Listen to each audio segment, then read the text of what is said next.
Nama Parakan mungkin terdengar asing di telinga masyarakat Indonesia, namun Parakan menyimpan banyak cerita sejarah dan bukti toleransi di negeri ini.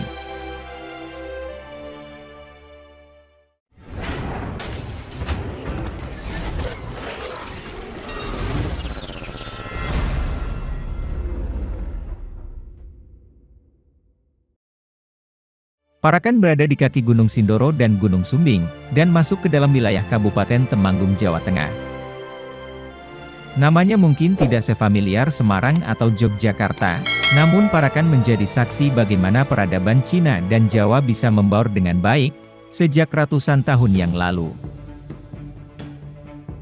Parakan dikenal sebagai wilayah penghasil tembakau bermutu tinggi di Jawa Tengah, dan sudah lama pula menerima pengaruh positif dari para pendatang, dengan mengakomodasi kepentingan-kepentingan fisik dan spiritual mereka.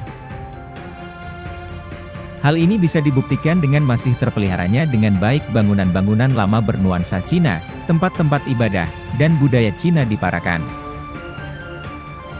Menurut keterangan ahli sejarah, Parakan didirikan oleh para pengikut Pangeran Diponegoro dan para pendatang dari Cina.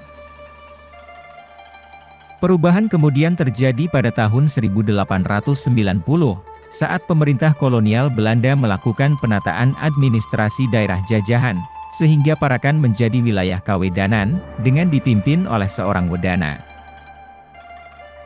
Cerita paling awal terkait masyarakat Cina di Parakan, tertulis di dalam Babad Giyanti.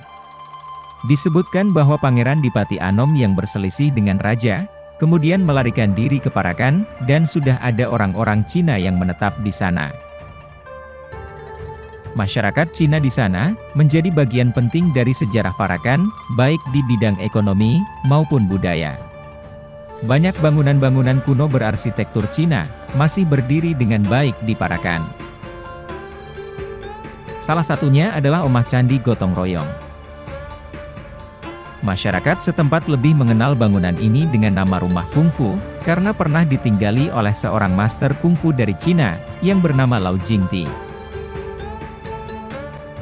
Di Omah Candi Gotong Royong ini, masih tersimpan senjata-senjata dan alat latihan bela diri lainnya, peninggalan dari Lau Jingti, yang mendirikan perguruan kungfu Garuda Emas di Parakan.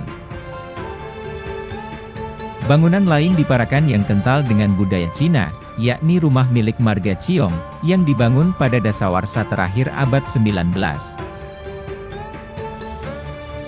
Bangunan ini dibangun mirip dengan istana, karena memiliki pintu gerbang, ruangan untuk 2 penjaga, kolam, pendopo, ruangan utama, kamar-kamar, halaman belakang, dan gudang.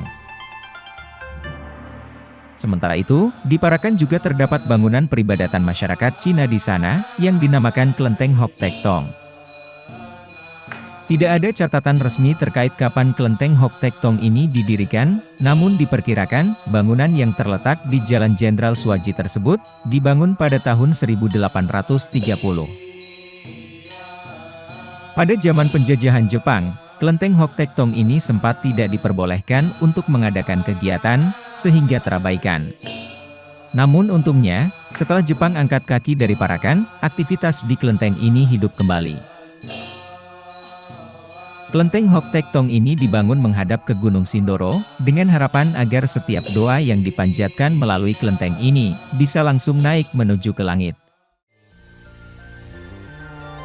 Demikian sedikit cerita terkait kehidupan masyarakat Cina di Parakan, yang hidup berdampingan dengan baik, bersama dengan penduduk Muslim di sana. Masih lestarinya bangunan-bangunan tua di Parakan, menunjukkan bagaimana masyarakat di sana menghargai sejarah, terutama artefak-artefak fisik yang membangun karakter mereka hingga kini.